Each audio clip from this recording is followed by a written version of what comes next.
Ito yung sinasabi ni Mayor na good governance, no, para sa amin, responsiveness and proactive services. Magkaroon kami ng mabilis na responde pag may tawag ang C3. No?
Ito ang laking pasasalamat namin kasi talagang itong ibinigay na sa kanilang mga motorcycle vehicle ay magagamit natin to.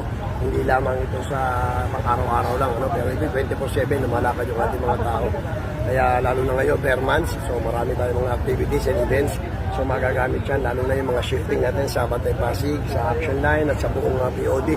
Kaya tanging hiling lang namin sa mga mabibigyan o mga end user natin na pag-ingatan, kasi kasuhin maigi, na panatiling maayos ang takbo ng makina, palaging malinis at gamitin po sa tamang paglilingkuran para tayo makatulong sa mga nangangailangan dito sa ating sa lungsod ng Pasig. At ito ay talaga ibinigay ng ating city government. Talagang ito ay para sa mga yung tinatawag natin sa mga special operation unit na mga kinakailangan na makita natin na talaga yung serbisyo non-stop yung serbisyo natin. Lalo ngayon pinaghahandaan natin yung seasonal, kaya gusto ng ating mga opisyal na makita sila na nasa kalsada at naglilid para sa good governance, transparency, na makikita din namin yung paglilingkod ng isang tapat at tunay na serbisyo. Ito yung sinasabi ni Mayor na good governance, para sa amin, responsiveness and proactive services.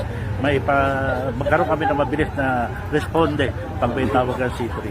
No, sa mga gumagamit naman, ensure naman namin na ito ay pangangalagaan mabuti para sa paglilingkod sa ating Pasigueño. Sir, ilan po ba itong na turnover? Sa Bantay Pasig, 30.